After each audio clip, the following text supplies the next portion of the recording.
കർത്താവായ യേശുക്രിസ്തുവിൻ്റെ നാമത്തിൽ എല്ലാവർക്കും സ്നേഹവന്ദനങ്ങൾ. ബ്രെഡ് ഓഫ് ലൈഫിലേക്ക് വീണ്ടും എല്ലാവർക്കും സ്വാഗതം.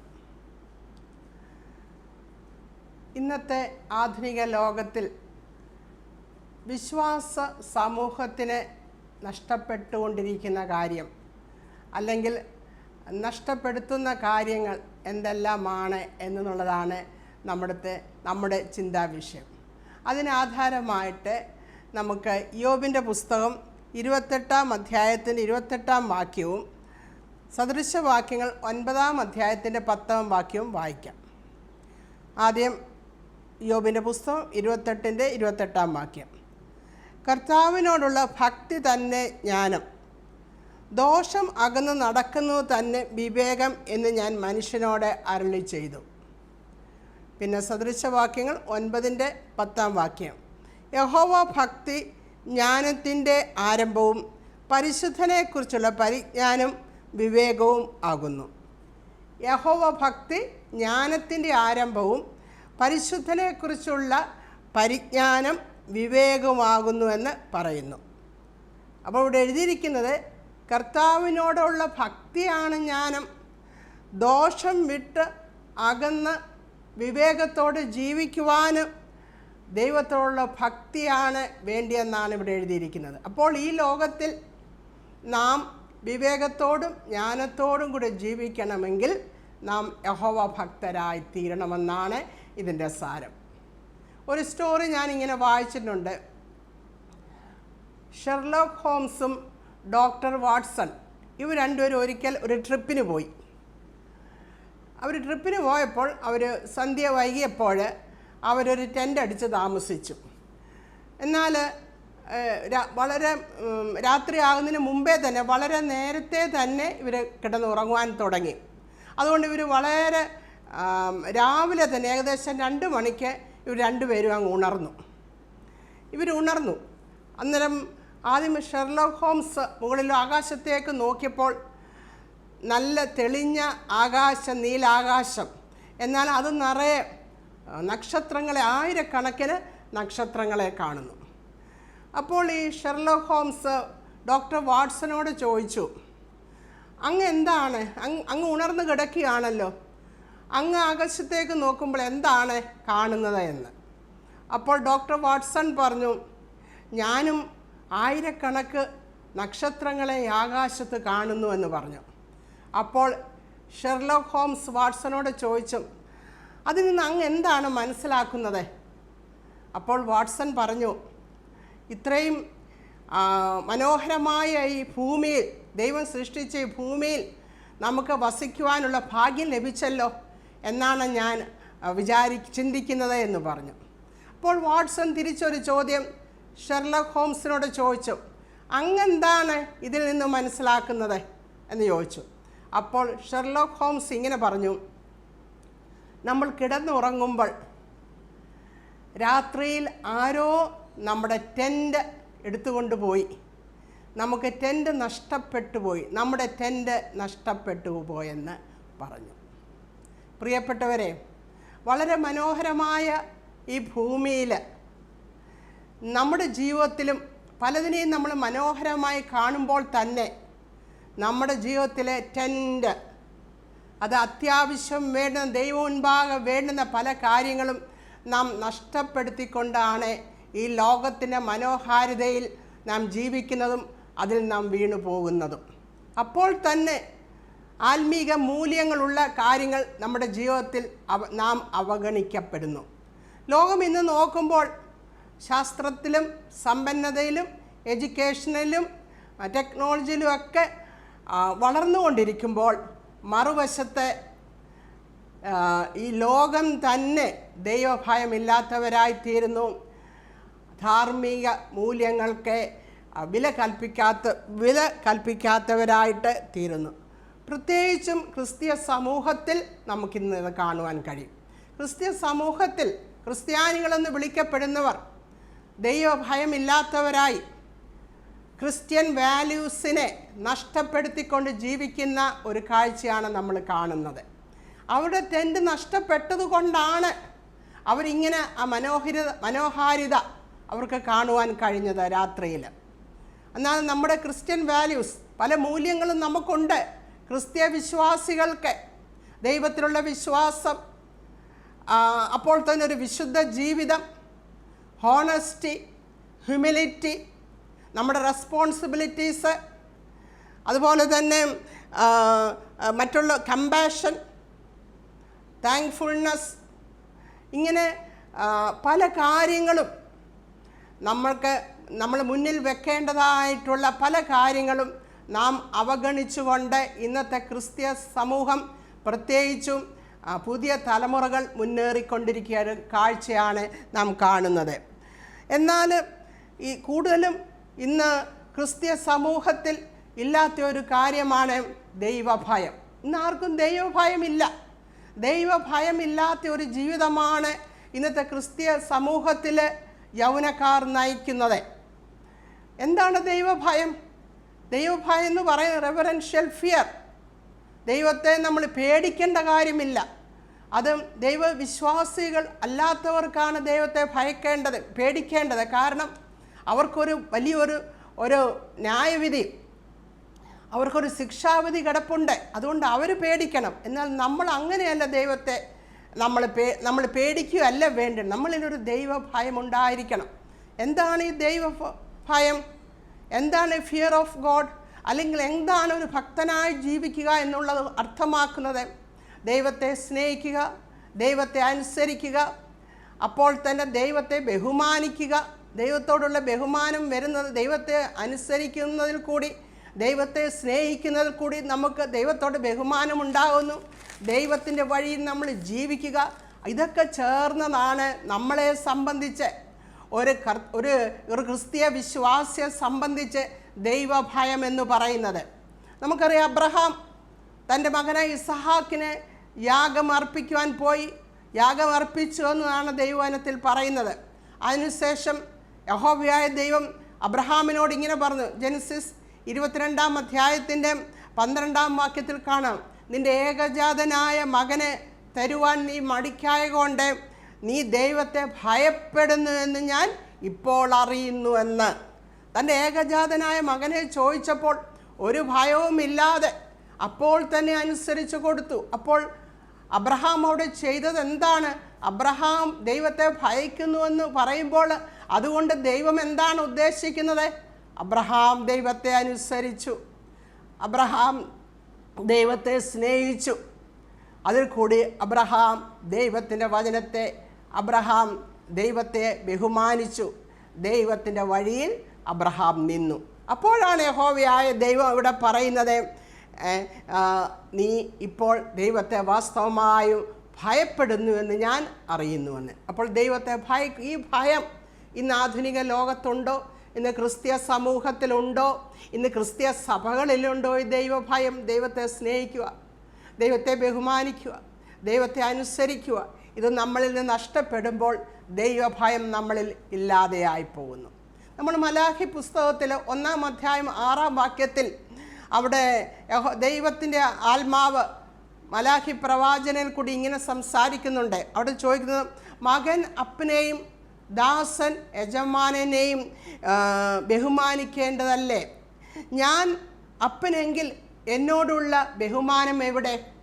ഞാൻ നിങ്ങളുടെ പിതാവെങ്കിൽ എന്നോടുള്ള ഭക്തി എവിടെ എന്നവിടെ ചോദിക്കുന്നുണ്ട്. ഈ ഇസ്രായേൽ മക്കളോട് ചോദിക്കുകയാണ്. ഇസ്രായേൽ മക്കൾ തങ്ങളുടെ കഴിഞ്ഞ കാലങ്ങളിൽ അനേക കഷ്ടങ്ങളിൽ കൂടി കടന്നുപോയി. പ്രവാസികളായിട്ട് ബാബേലിലേക്ക് അവരെ പിടിച്ചുകൊണ്ടുപോയി.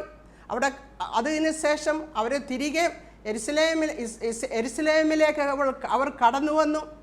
വളരെ കഷ്ടങ്ങളൊക്കെ അവർക്ക് സഹിക്കേണ്ടതായിട്ട് വന്നു. എന്നാൽ അതിൽ നിന്നൊന്നും അവരൊരു പാഠം പഠിച്ചില്ല. നെഹമ്യാവിൽ കൂടി എസ്രാ ശാസ്ത്രിയിൽ കൂടിയൊക്കെ ദൈവം അവരെ യഥാസ്ഥാനപ്പെടുത്തുവാൻ ദൈവവചനത്തിൽ കൂടി യഥാസ്ഥാനപ്പെടുത്തി. എന്നാൽ അധിക നാളൊന്നും നീണ്ടു നിന്നില്ല.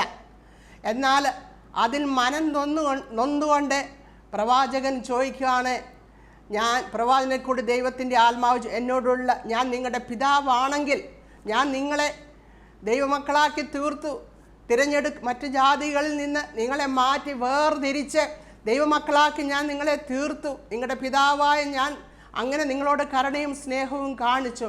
എങ്കിലും എന്നോടുള്ള നിങ്ങളുടെ ഭക്തി എവിടെ ചോദിക്കുകയാണ്. എന്നോടുള്ള നിങ്ങളുടെ ബഹുമാനം എവിടെ? അന്ന് യാഗമൊക്കെ കഴിക്കുമായിരുന്നു. അവരുടെ പാപപരിഹാരത്തിന് വേണ്ടി യാഗം കഴിക്കും. എന്നാൽ അവരുടെ നിയമത്തിൽ പറഞ്ഞിട്ടുണ്ട്, ഊനമില്ലാത്ത മൃഗങ്ങളെ വേണം യാഗം കഴിക്കേണ്ടതെന്ന്. എന്നാൽ ദൈവഭയമില്ലാത്ത ആ ഇസ്രായേൽ മക്കൾ എന്ത് ചെയ്യും? ഉളുക്കിയതിനെയും നഷ്ടപ്പെട്ടതിനെയും എല്ലാം കൊണ്ട് യഹോവയായി ദൈവത്തിന് യാഗം കഴിക്കുവാൻ, ദൈവത്തെ ബഹുമാനിക്കുകയില്ലായിരുന്നു. അപ്പോൾ ദൈവത്തോട് ചോദിക്കുക, യഹോവ ചോദിക്കും, ഇത് നിങ്ങൾ ദേശാധിപതിക്ക് കൊണ്ടുകൊടുത്താൽ അവൻ ഇതിൽ പ്രസാദിക്കുമോ എന്ന് ചോദിക്കുന്നുണ്ട്. അപ്പോൾ ദൈവത്തെ ബഹുമാനിക്കാത്ത ഇസ്രായേൽ മക്കളോട്, ദൈവത്തെ പിതാവായി കാണാത്ത ഇസ്രായേൽ മക്കളോട് മനം നൊന്ത് യഹോവയായ ദൈവം എന്ന് ചോദിക്കുമ്പോൾ, നമ്മളെ ഇരുട്ടിൻ്റെ അന്ധകാരത്തിൽ നമ്മളെ വിടുവിച്ച് നമ്മളെ കർത്താവ് യഹോവയായ ദൈവം തൻ്റെ പുത്രനെ അയച്ച് നമ്മളെ ദൈവമക്കളാക്കി നമ്മളെ വീണ്ടെടുത്തു. ദിനംതോറും നമ്മളെ പോറ്റി പുലർത്തുന്നു. നമ്മളോട് സ്നേഹവും കരുതലും കരുണയും കാണിക്കുന്നു. നമ്മൾ ചെയ്യുന്ന പാപങ്ങളെല്ലാം ക്ഷമിക്കുന്നു. എന്നിട്ട് നമ്മുടെ കർത്താവിനുള്ള ബഹുമാനം എവിടെ? നമ്മുടെ പിതാവായ ദൈവത്തോടുള്ള ബഹുമാനം എവിടെ? നമ്മുടെ കർത്താവിനോട് ഉള്ള ഭക്തി എവിടെ? ഒരു ഭക്തിയുള്ള ജീവിതമാണോ നാം നയിക്കുന്നതെന്ന് നോക്കണം. കർത്താവിനുള്ള ഭക്തി. കർത്താവ് എന്ന് പറയുമ്പോൾ ലോഡ്, ക്യൂരിയോസ് എന്നുള്ള ഗ്രീക്ക് വേർഡിൽ നിന്നാണ് ലോഡ്, മാസ്റ്റർ എന്നാണ് അർത്ഥം. കർത്താവ് നമ്മുടെ മാസ്റ്റർ ആണെങ്കിൽ ആ കർത്തൃത്വത്തിന് കീഴിലാണോ നാം ജീവിക്കുന്നത്? നമ്മുടെ മാസ്റ്റർ പറയുന്ന നാം അനുസരിക്കുന്നുണ്ടോ? നമ്മുടെ ജീവിതത്തെ ഒന്ന് പരിശോധിക്കാം. ദൈവഭയമില്ലാതെ പോകുമ്പോഴാണ് ഈ ലോകത്തിൽ നമ്മുടെ ക്രിസ്ത്യൻ വാല്യൂസ് എല്ലാം നമ്മൾ നഷ്ടപ്പെടും. നമ്മൾ അപ്പോൾ മൂല്യങ്ങൾ, ധാർമ്മിക മൂല്യങ്ങളെ മാറ്റി നിർത്തിക്കൊണ്ട് ഏത് തരത്തിലും നമ്മൾ ഉയർന്നു പോയാലും ദൈവവചനത്തെ പിന്തള്ളിക്കൊണ്ട് ദൈവമക്കൾ ജീവിക്കുമ്പോൾ, പ്രിയപ്പെട്ടവരെ, നാം നമ്മെ തന്നെ നാശത്തിലേക്ക് കൊണ്ടുപോവുകയാണെന്നുള്ള സത്യാവസ്ഥ നാം മനസ്സിലാക്കണം. അപ്പോൾ ദൈവഭയമില്ലാത്ത ഒരു ജനമാണ് ഇന്നത്തെ തലമുറയെന്ന് ഞാൻ പറയാതെ തന്നെ നിങ്ങൾക്കറിയാം. പഴയ കാലത്ത് ഇത്രമാത്രം ദൈവവചനമൊന്നും ആർക്കും അറിയത്തില്ലായിരുന്നു. എനിക്ക് ഓർമ്മയുണ്ട്, ദൈവവചനത്തിൻ്റെ വലിയ ഡീപ്പായിട്ടുള്ള കാര്യങ്ങളൊന്നും ആർക്കും അറിയത്തില്ല. എന്നാലും ഒരു ദൈവഭയമുണ്ടായിരുന്നു. പല കാര്യങ്ങളിലും ഞങ്ങളുടെയൊക്കെ ഭവനങ്ങളിൽ ഞാൻ കണ്ടിട്ടുണ്ട്. ഒരു ദൈവഭയം, അവരുടെ അറിവിനനുസരിച്ച് ദൈവത്തെ സേവിക്കുകയും ദൈവഭയമുള്ള ഒരു ജീവിതമായിരുന്നു നമ്മുടെ പഴയ തലമുറ നയിച്ചിരുന്നത്. എന്നാൽ ഇന്ന് അങ്ങനെയല്ല. എല്ലാ തരത്തിലുള്ള ദൈവവചനവും കാര്യങ്ങളും ആരാധനയും എല്ലാം ഉണ്ടെങ്കിലും ദൈവഭയമില്ലാത്ത ഒരു തലമുറയാണ് നാം ഇന്ന് കണ്ടുകൊണ്ടിരിക്കുന്നത്. രണ്ടാമതായിട്ട്, ക്രിസ്ത്യൻ വാല്യൂസ്, മോറൽ വാല്യൂസിന് സ്ഥാനം കൊടുക്കുന്നില്ല. അതാണ് നമ്മൾ കാണുന്നത്.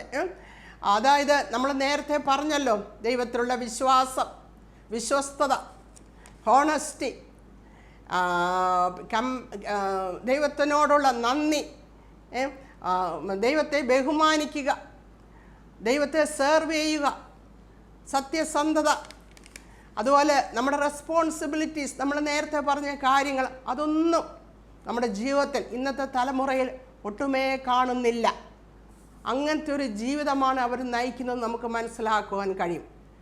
ജഡ്ജസിൻ്റെ പുസ്തകത്തിൽ, അതായത് ന്യായാധിപന്മാരുടെ ബുക്കിൽ 1-ാം അധ്യായത്തിൻ 17-ാം അധ്യായത്തിൻ്റെ 6-ാം വാക്യത്തിലും ആ ബുക്കിൻ്റെ അവസാന ഭാഗം 21-ാം അധ്യായത്തിൻ്റെ 25-ാം വാക്യത്തിലും ഒരു വാക്യം നമുക്കിങ്ങനെ കാണാം. അതിങ്ങനെയാണ്: അക്കാലത്ത് ഇസ്രയേലിൽ രാജാവില്ലായിരുന്നു, ഓരോരുത്തർ ബോധിച്ചതുപോലെ നടന്നുവെന്ന്.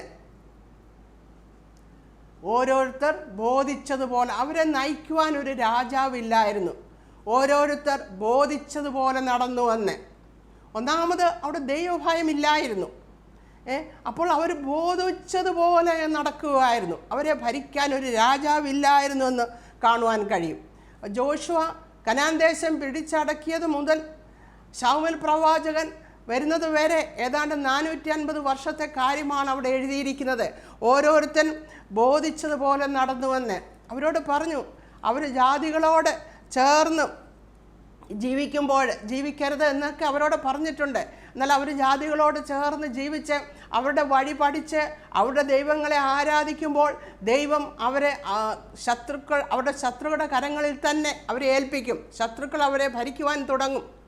അതുമൂലം അവർ വളരെ കഷ്ടങ്ങളും പ്രയാസങ്ങളും സഹിക്കുമ്പോൾ അവർ ദൈവത്തെ നോക്കി വിളിക്കും.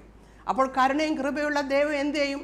അവിടെ ന്യായാധിപന്മാരെ, ജഡ്ജസിനെ അവിടെ എഴുന്നേൽപ്പിച്ച് ശത്രുക്കളുടെ കയ്യിൽ നിന്ന് ഈ ഇസ്രായേൽ മക്കളെ വിടിവിക്കുമായിരുന്നു. ജഡ്ജസ് അവർക്ക് വേണ്ടി യുദ്ധം ചെയ്ത് അവരെ വിടിവിക്കുമായിരുന്നു. എന്നാൽ ഈ ജഡ്ജസ്, ഈ ന്യായാധിപന്മാരെ ജനങ്ങളെ ആത്മീയ കാര്യങ്ങൾ പറഞ്ഞു കൊടുത്തിരുന്നില്ല. ആത്മീയ കാര്യങ്ങളിൽ കൂടി അവർ ദൈവത്തെ അറിയുവാൻ തക്കവണ്ണം ദൈവത്തിൻ്റെ സന്നിധിയിലേക്ക് അവരെ കൊണ്ടുവന്നില്ല. അതുകൊണ്ടാണ് അവർ ബോധിച്ചതുപോലെ അവിടെ നടക്കുവാൻ തുടങ്ങി. അവർ ബോധിച്ചതുപോലെ നടക്കുവാൻ തുടങ്ങിയെന്ന്. എന്നാൽ ഇന്ന് അങ്ങനെയല്ല. കർത്താവിൻ്റെ വചനം കർത്താവ് നമുക്ക് തന്നിട്ടുണ്ട്. നമ്മൾ ബോധിച്ചതുപോലെ നടക്കേണ്ട കാര്യമൊന്നുമില്ല. ക്രിസ്തീയ സമൂഹം ഇന്ന് ദൈവത്തിൻ്റെ വചനവും ദൈവത്തിൻ്റെ പരിശുദ്ധാത്മാവിനെയും ദൈവം നമുക്ക് തന്നിട്ടുണ്ട്. അത് നമ്മൾ എങ്ങനെ മനസ്സിലാക്കി പ്രവർത്തിക്കുന്നു അതിനനുസരിച്ച് നമ്മുടെ ജീവിതത്തെ നമുക്ക് ക്രമപ്പെടുത്തുവാൻ കഴിയും. എന്നാൽ അന്ന് ന്യായാധിപന്മാരുടെ കാലത്ത് കണ്ടതുപോലുള്ള ഒരു ജനതയാണ് നമ്മൾ പരിശോധിച്ചാൽ, ഹ്യൂമൻ ഹിസ്റ്ററി പരിശോധിച്ചാൽ എക്കാലത്തും അങ്ങനെയാണ് നാം കാണുന്നത്. അപ്പോൾ തന്നെ ഇന്നത്തെ തലമുറയിലും ഈ പാറ്റേൺ തന്നെയാണ് നാം കാണുന്നത്. ബോധിച്ചതുപോലെ ക്രിസ്തീയ ഭവനങ്ങളിൽ തന്നെ ജനിച്ചവർ, ക്രിസ്തു വിശ്വാസികൾ, പള്ളിയിൽ പോകുന്നവർ, സഭകളിൽ പോകുന്നവർ എല്ലാം അവർക്ക് ബോധിച്ചതുപോലെ നടക്കുന്ന ഒരു തലമുറയെ നമുക്കിന്ന് കാണുവാൻ കഴിയും. ദൈവവചനം പറയുന്നത് പ്രോവേർബ്സ് സദൃശവാക്യം 12:15 ഇങ്ങനെ പറയുന്നു: ഭോഷന് തൻ്റെ വഴി ചൊവ്വായി തോന്നുന്നു, ജ്ഞാനിയോ ആലോചന കേട്ട് അനുസരിക്കുന്നു. ഒരു ഭോഷനെ സംബന്ധിച്ച് അവൻ എന്ത് ചെയ്താൽ അവൻ്റെ വഴി ശരിയാണെന്ന് അവന് തോന്നും. എന്നാൽ ജ്ഞാനിയോ ആലോചന, ആരുടെ ആലോചന? ദൈവിക ആലോചന, അല്ലെങ്കിൽ എൽഡേഴ്സിൻ്റെ ആലോചന, അല്ലെങ്കിൽ അവനൊരു ആലോചന ചോദിക്കുന്നു, എങ്ങനെ വേണം? അവൻ ആലോചന അനുസരിച്ച് നടക്കും. എന്നാലൊരു ഭോഷൻ തോന്നിയതുപോലെ അവൻ്റെ വഴി അവന് ചൊവ്വായി തോന്നുന്നു. അവൻ്റെ ഉള്ളിൽ തന്നെ ആ വഴി ചൊവ്വായി തോന്നുന്നതുകൊണ്ട് അവൻ അതുപോലെ നടക്കുന്നു. എന്നാൽ നമ്മൾ ആദ്യം വായിച്ചതുപോലെ യഹോവ ഭക്തി നമുക്ക് ജ്ഞാനവും വിവേകവും തരുന്നു എന്ന് നമ്മൾ നേരത്തെ പറഞ്ഞല്ലോ.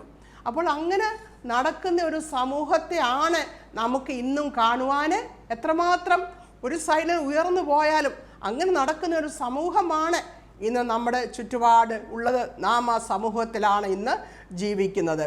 ദൈവവചനം നമ്മൾ നോക്കുമ്പോൾ ആവർത്തന പുസ്തകത്തിൽ യഹോവയായ ദൈവം മോശയിൽ കൂടി ഇസ്രായേൽ മക്കൾക്ക് കൽപ്പന കൊടുക്കുമ്പോൾ ഇങ്ങനെ പറയുന്നുണ്ട്. അവിടെ പറയുന്നുണ്ട്, യിരെമ്യാവിൻ്റെ പുസ്തകം 13-ാം പറയുന്നുണ്ട്, എൻ്റെ വചനം കേൾപ്പാൻ മനസ്സില്ലാതെ ഹൃദയത്തിൻ്റെ കാഠിന്യം പോലെ നടക്കുകയും അന്യദേവന്മാരെ സേവിച്ച് നമസ്കരിക്കേണ്ടതിന് അവരോട് ചേരുകയും ചെയ്യുന്നവർ ഒന്നിനും കൊള്ളരുതാത്തവർ ആകുന്നു എന്ന്. അതായത് ദൈവവചനം പറയുകയാണ്, എൻ്റെ വചനം കേൾപ്പാൻ ദൈവത്തിൻ്റെ പ്രമാണം അവർക്ക് കൊടുക്കുമ്പോൾ തന്നെ ദൈവം പറയുകയാണ്, എൻ്റെ വചനം കേൾക്കാൻ മനസ്സില്ലാതെ ഹൃദയത്തിൽ തോന്നിയതുപോലെ നടക്കുന്നവർ. അവിടെ അങ്ങനെ പറഞ്ഞത്, ഹൃദയത്തിൽ എൻ്റെ വചനം കൊടുക്കുമ്പോൾ പറയുകയാണ്, ഈ വചനം കേൾക്കാതെ ഹൃദയത്തിൽ തോന്നിയതുപോലെ നടക്കുന്നവർ അവരെ ഒന്നിനും കൊള്ളാത്തവരായിത്തീരുന്നു എന്ന്. ദൈവത്തിൻ്റെ വചനം നമുക്ക് ജീവനും ഭക്തിക്കും വേണ്ടിയതൊക്കെയും ദൈവം നമുക്ക് തന്നിട്ടുണ്ട്. ഈ ദൈവത്തിൻ്റെ വചനം നമ്മുടെ കാലിന് ദീപവും നമ്മുടെ പാതയ്ക്ക് പ്രകാശവുമാണ്. ഈ ദൈവത്തിൻ്റെ വചനം ഒരിക്കലും ഔട്ട്ഡേറ്റഡ് ആകാത്ത ഒരു പുസ്തകമാണ് ദൈവത്തിൻ്റെ വചനം. എക്കാലത്തും എല്ലാവർക്കും ഒരുപോലെ, വിദ്യാഭ്യാസമുള്ളവനും ഇല്ലാത്തവനും ആർക്കായാലും ഒരുപോലെ ഫോളോ ചെയ്യാൻ പറ്റുന്നതാണ് ദൈവത്തിൻ്റെ, നമ്മുടെ ജീവനുള്ള ദൈവത്തിൻ്റെ വചനം. എന്നാൽ അന്ന് ഇസ്രായേൽ മക്കൾക്ക് യഹോവയായ ദൈവം അവരോട് കൽപ്പന കൊടുക്കുമ്പോൾ ഇങ്ങനെ പറയുന്നുണ്ട്, ഈ ജനങ്ങൾ അവർക്ക് ബോധിച്ചതുപോലെ നടക്കുന്നവരാണ്. ഇവിടെ ഇവിടെ ഓരോരുത്തർ താന് ബോധിച്ച പ്രകാരം നടക്കുകയും ചെയ്യുന്നത് പോലെ നിങ്ങൾ ചെയ്യരുത് എന്ന്. ഇവിടെയാണ് ദൈവത്തിൻ്റെ കൽപ്പന കൊടുക്കുമ്പോൾ പറയുന്നത്. ആവർത്തന പുസ്തകം 12-ാം അധ്യായം 8-ാം വാക്യത്തിൽ പറയുന്നു, ഇവിടെയുള്ളവർ അവർക്ക് ബോധിച്ചതുപോലെയാണ് നടക്കുന്നത് ജാതികൾ, എന്നാൽ നിങ്ങളെ അങ്ങനെ ആകരുത് എന്ന്. പ്രിയപ്പെട്ടവരെ, നമ്മളും അങ്ങനെ ആകരുത്. നമുക്കൊരു വിളിയുണ്ട്. നമ്മളെ ദൈവം തിരഞ്ഞെടുത്ത് ദൈവമക്കളാക്കി തീർത്തുവെങ്കിൽ നമുക്ക് പോകേണ്ടുന്ന വഴി കാണിച്ചു തരുന്ന ഒരു ദൈവം നമുക്കുണ്ട്. ഇവിടെ പറയുന്നത് അപ്പോൾ നാം തോന്നിയതുപോലെ, ഹൃദയത്തിൽ തോന്നിയതുപോലെ നാം ജീവിക്കേണ്ട മനുഷ്യരല്ല. ദൈവം നമുക്കൊരു വഴി കാണിച്ചു തന്നിട്ടുണ്ട്. നമുക്ക് ഫോളോ ചെയ്യുവാൻ തക്കവണ്ണം ദൈവത്തിൻ്റെ പ്രമാണം നമുക്ക് തന്നിട്ടുണ്ട്. ആ പ്രമാണം അനുസരിക്കുവാൻ നമ്മളെ സഹായിക്കുന്ന ദൈവത്തിൻ്റെ പരിശുദ്ധാത്മാവാണ്. ആ പരിശുദ്ധാത്മാവിനെയും നമുക്ക് തന്നിട്ടുണ്ട്. അപ്പോൾ ഈ ലോകത്തിൽ ദൈവത്തെ അറിയാത്തവർ തിരഞ്ഞെടുക്കുന്നത് പോലെയും ജീവിക്കുന്നത് പോലെയും സംസാരിക്കുന്നത് പോലെയും ഒന്നുമല്ല നമ്മൾ ജീവിക്കേണ്ടത് എന്നാണ് ഇതിൽ കൂടി നമുക്ക് മനസ്സിലാക്കുവാൻ പറ്റുന്ന കാര്യം. നമ്മളിന്ന് നോക്കുമ്പോൾ സഭായോഗങ്ങളുണ്ട്, സഭയുണ്ട്, പള്ളിയുണ്ട്, പട്ടക്കാരനുണ്ട്, പാസ്റ്റേഴ്സുണ്ട്, എല്ലാം ഉണ്ട്, ആരാധനയുണ്ട്. എന്നാൽ ഈ ആരാധനയും ജീവിതമായിട്ടൊന്നും യാതൊരു ബന്ധമില്ലാത്ത ഒരു സമൂഹത്തെ നമുക്കിന്ന് കാണുവാൻ കഴിയും. ആരാധനയ്ക്ക് വരുമ്പോൾ ഒരു മുഖം, പുറത്തോട്ട് പോകുമ്പോൾ വേറൊരു മുഖം. ആരാധനയ്ക്ക് വരുമ്പോൾ ഒരു സ്റ്റൈൽ, പുറത്ത് ലോകത്തോട്ട് പോകുമ്പോൾ വേറൊരു സ്റ്റൈൽ. പ്രിയപ്പെട്ടവരെ, ഇങ്ങനെയല്ലേ ഇന്നത്തെ നമ്മുടെ ക്രിസ്ത്യ സമൂഹം? നമ്മളിന്ന് ആ ടെൻറ്റ് നഷ്ടപ്പെട്ടിരിക്കുന്നു. അവർ ടെൻറ്റ് നഷ്ടപ്പെട്ടത് കൊണ്ടാണ് നമ്മൾ ആദ്യം പറഞ്ഞ സ്റ്റോറിയിൽ ലോകത്തിൻ്റെ മനോഹാരിത അവർക്ക് ലോകത്തെ വളരെ മനോഹരമായിട്ട് അവർ കണ്ടത്. ഇന്നത്തെ യുവതലമുറയിലും ഈ ടെൻറ്റ് നഷ്ടപ്പെട്ടിരിക്കുകയാണ്. അതുപോലെ നമുക്കും അത് നഷ്ടപ്പെട്ടിട്ടുണ്ടോ എന്ന് നമ്മുടെ ജീവിതത്തെ നമുക്കൊന്ന് പരിശോധിക്കാം. ഇന്നത്തെ തലമുറയെ നോക്കുമ്പോൾ വിവാഹം വേണ്ട എന്നുള്ള, അതാണ് നല്ലത്. വിവാഹം വേണ്ട, അടുത്ത കുഞ്ഞുങ്ങൾ വേണ്ട. ദൈവമനുഷ്യനെ സൃഷ്ടിക്കുമ്പോൾ പറയുന്നുണ്ട് നിങ്ങൾ സന്താന പുഷ്ടിയുള്ളവരാകണമെന്ന്. എന്നാൽ ഇന്നത്തെ തലമുറയ്ക്ക് വിവാഹം വേണ്ട, കുഞ്ഞുങ്ങൾ വേണ്ട. വിവാഹമാണെങ്കിലും ഏകദേശം 1 വർഷത്തോളം പെൺകുട്ടി ആൺകുട്ടിയും തമ്മിൽ സംസാരിക്കും. സമയം അടുക്കാറാകുമ്പോൾ അവർ തമ്മിൽ നിസ്സാര കാര്യങ്ങൾക്ക് വേർപിരിയും. ഒരു 2 പേര് കാണുവാൻ വന്ന പെൺകുട്ടിയും ഒരു പയ്യനും കൂടി കണ്ടപ്പോൾ ഈ പെൺകുട്ടിയെ പയ്യനോട് ചോദിച്ചതായിട്ട് അറിഞ്ഞു, നിങ്ങൾക്ക് കുഞ്ഞുങ്ങളെ അഡോപ്റ്റ് ചെയ്യാൻ താല്പര്യമുണ്ടോ എന്ന്. ആ പയ്യൻ അത് കേട്ട് അങ്ങ് അന്താളിച്ചു പോയെന്ന് പറയുന്നു. ഒരു പെൺകുട്ടി ചോദിച്ചു, നിങ്ങൾ കൂർക്കം വലിക്കുമോ? ഇനി അങ്ങനെ ഉണ്ടെങ്കിൽ എനിക്കത് അഡ്ജസ്റ്റ് ചെയ്യാൻ പറ്റത്തില്ല എന്ന്. പ്രിയപ്പെട്ടവരെ, ലോകം എങ്ങോട്ടാണ് പോകുന്നത്? എന്താണ് ധാർമ്മിക മൂല്യങ്ങൾക്കുള്ള സ്ഥാനം എന്താണെന്ന് നമുക്ക് ഇതിനകത്തുനിന്ന് മനസ്സിലാക്കുവാൻ കഴിയുമല്ലോ. കുടുംബജീവിതത്തിൽ അവിശ്വസ്തത കാണിക്കുന്നു. ജീവിതത്തിലെ പ്രമാണങ്ങൾ, ഘനമേറിയ കാര്യങ്ങൾക്ക് ദയ, വിശ്വസ്തത, കരുണ, ഇതിനൊന്നിനും സ്ഥാനം കൊടുക്കുന്നില്ല. ചെറിയ ചെറിയ കാര്യങ്ങളെ വലുതായിക്കൊണ്ട് അതിന് സ്ഥാനം കൊടുക്കുന്ന ഒരു സമൂഹത്തെയാണ് നാം ഇന്ന് കാണുന്നത്. മക്കളുടെ മുമ്പിൽ മാതൃകാപരമായൊരു ജീവിതം നയിക്കുവാൻ മാതാപിതാക്കൾക്ക് കഴിയുന്നില്ല. അതുകൊണ്ട് മക്കളും ആ തരത്തിലേക്ക് ആയിപ്പോകുന്നു. അതുപോലെ തന്നെ നമ്മുടെ സഭകളിൽ നമ്മൾ നോക്കുമ്പോൾ ഇന്ന് പലതരത്തിലുള്ള ഉപദേശങ്ങൾ നമുക്ക് കാണാം. പ്രോസ്പെരിറ്റി മെസ്സേജസിനെ കാണാം നമുക്ക്. അതുപോലെ തന്നെ ലോകത്തോട് കോംപ്രമൈസ് ചെയ്യുന്നതിനകത്ത് തെറ്റില്ല എന്ന് പറയുന്ന മെസ്സേജസിനെ കേൾക്കാൻ പറ്റും. റിറ്റാലിയേറ്റിംഗ് മെസ്സേജസ് അതിനെ കേൾക്കാറുണ്ട്. അതുപോലെ കോൺഫ്ലിക്റ്റ് ഉണ്ടാക്കുന്ന മെസ്സേജസ്, എൻ്റർടൈൻ ചെയ്യുന്ന മെസ്സേജസ്, നമ്മുടെ അറിവിനെ കാണിക്കുന്ന മെസ്സേജസ്, ഇതെല്ലാം ഇന്ന് ഇതുകൊണ്ടൊക്കെ ക്രിസ്തീയ സമൂഹത്തിൻ്റെ അവിടെ പ്രഘോഷണങ്ങൾ, ഇങ്ങനെയുള്ള ആത്മീയ പ്രഭാഷകരെ കൊണ്ട് നിറഞ്ഞിരിക്കുന്ന ഒരു കാലയളവിൽ എങ്ങനെയാണ് നമ്മുടെ തലമുറകൾ ദൈവഭയവും ക്രിസ്തീയ മൂല്യങ്ങളും ഉള്ളവരായി തീരുന്നത്? നമുക്ക് നോക്കാം. എങ്ങനെ അവർക്ക് തീരുവാൻ കഴിയും? എങ്ങനെ അവർക്ക് നഷ്ടപ്പെട്ട ടെന്നിനെ തിരിച്ചു കൊണ്ടുവരുവാൻ കഴിയും?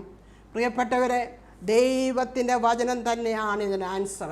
സത്യമാകുന്ന ദൈവവചനമാകുന്ന സത്യത്തെ നാം പുണരുക. അതിനെ നാം മനസ്സിലാക്കുക. ദൈവവചനം ആകുന്ന സത്യത്തെ സഭകളിൽ ഘോഷിക്കപ്പെടുക, അതിന് നാം ഒന്നാം സ്ഥാനം കൊടുക്കുക. അത് നമ്മെ ജ്ഞാനത്തിലേക്കും വിവേകത്തിലേക്കും നമ്മളെ നയിക്കും. അത് നമുക്ക് ജീവനും ഭക്തിയും ശക്തിയുമെല്ലാം അത് നമുക്ക് നൽകിത്തരും. കർത്താവ് പറയുന്നുണ്ട്, ഞാൻ തന്നെ വഴിയും സത്യവും ജീവനുമാകുന്നുവെന്ന്.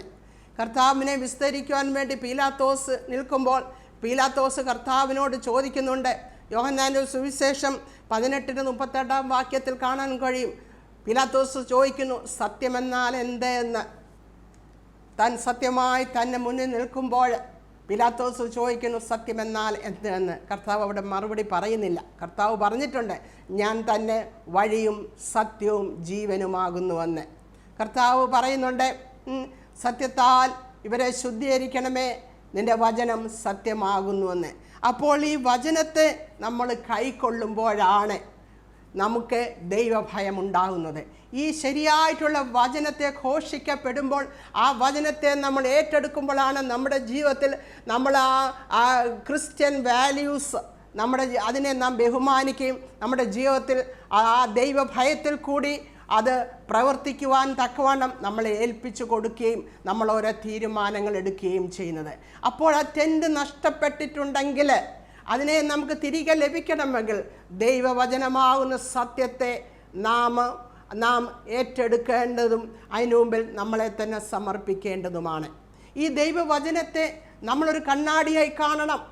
ഈ കണ്ണാടിയിൽ നമ്മുടെ മുഖം കാണുന്നത് പോലെ, നമ്മുടെ മുഖത്തെ കുറവുകളത് മനസ്സിലാക്കി തരുന്നത് പോലെ ദൈവവചനമാകുന്ന കണ്ണാടി നമ്മുടെ കുറവുകളെ മനസ്സിലാക്കി തരും. അത് മാത്രമല്ല, കർത്താവ് ആരാണെന്നും കർത്താവ് എങ്ങനെയാണെന്നും മനസ്സിലാക്കുവാൻ ഈ ദൈവവചനം, കണ്ണാടിയാകുന്ന ദൈവവചനം നമ്മളെ സഹായിക്കും. ഈ വചനത്തെ നമ്മളൊരു കോമ്പസായിട്ട് കാണണം. ഈ കോമ്പസ് കാണിക്കാൻ നമ്മളെ ഡയറക്ഷൻ കാണിച്ചു തരും. ഈ ദൈവവചനം നമ്മൾ പോകേണ്ടുന്ന വഴി, നമ്മൾ തിരഞ്ഞെടുക്കേണ്ടുന്ന പാത ഈ കോമ്പസാകുന്ന ദൈവവചനം നമുക്ക് കാണിച്ചു തരും. ദൈവവചനത്തിൽ പറയുന്നുണ്ട്, നിങ്ങൾ വഴി മാറി നടക്കുമ്പോൾ വഴി ഇതാ എന്ന് നിങ്ങൾ പുറകിൽ നിന്നൊരു ശബ്ദം കേൾക്കുമെന്ന്. എന്നാൽ പുതിയ നിയമ വിശ്വാസികളും കർത്താവ് വിശ്വസിക്കുന്നവരായ നമ്മൾ വഴിതെറ്റി നടക്കുമ്പോൾ, വഴി മാറി നടക്കുമ്പോൾ വഴി ഇതാണെന്ന് നമ്മുടെ ഉള്ളിൽ തന്നെ ദൈവത്തിൻ്റെ ആത്മാവ് നമ്മളോട് സംസാരിച്ചു കൊണ്ടിരിക്കും.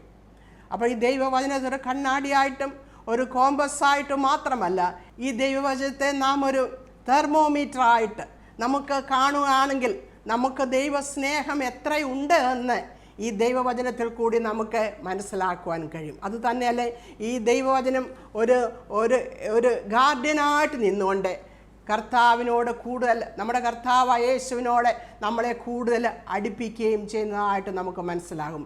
അതുകൊണ്ട് സത്യമാകുന്ന ദൈവവചനത്തെ ശ്രവിച്ചുകൊണ്ട് അതിനെ അനുസരിച്ചുകൊണ്ട് മുന്നോട്ട് പോകാൻ നമ്മളെ തന്നെ സമർപ്പിക്കണം. അല്ലെങ്കിൽ എന്ത് സംഭവിക്കും? ഒരു ന്യായവിധി നടക്കുന്ന ഒരു ദിവസമുണ്ട്. ദൈവവചനം നമുക്ക് മനസ്സിലാക്കുവാൻ കഴിയും. എല്ലാ ക്രിസ്ത്യൻസും എല്ലാ ക്രിസ്ത്യാനികളും വിശ്വാസികളല്ല. ക്രിസ്ത്യൻസ് എന്ന് പറഞ്ഞു കൂടുന്നവരെല്ലാവരും വിശ്വാസികളല്ല. മത്തായിയുടെ സുവിശേഷം 13-24 വാക്യത്തിൽ, സ്വർഗരാജ്യം ഒരു മനുഷ്യൻ തൻ്റെ നിലത്ത് നല്ല വിത്ത് വിതച്ചതിനോട് സദൃശമാകും. ഒരു മനുഷ്യൻ തൻ്റെ നിലത്ത് നല്ല വിത്ത് വിതച്ചു. അവൻ ഉറങ്ങിക്കിടക്കുമ്പോൾ ശത്രു വന്ന് കള വിതച്ചു. അപ്പോൾ വേലക്കാർ നോക്കിയപ്പോൾ ഇത് വളർന്നു. അവന് നോക്കിയപ്പോൾ ഈ ഗോതമ്പിൻ്റെ കൂടെ കളയും വളർന്നു വന്നിരിക്കുന്നു. അപ്പോൾ അവർ യജമാനോട് ചോദിച്ചു, യജമാനെ, ഈ കള വന്നല്ലോ, ഇത് ആരാണ് വിതച്ചത്?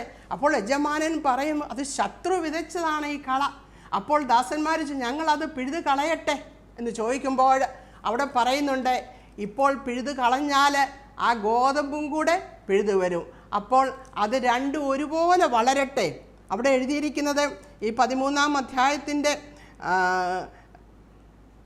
29-ാം വാക്യത്തിൽ പറയുന്നുണ്ട്, 29-30 പറയുന്നു, അതിന് അവൻ ഇല്ല, പക്ഷെ കള പറിക്കുമ്പോൾ ഗോതമ്പും കൂടെ പിഴുതു പോകും, രണ്ടും കൂടെ കൊയ്ത്തോളം വളരട്ടെ.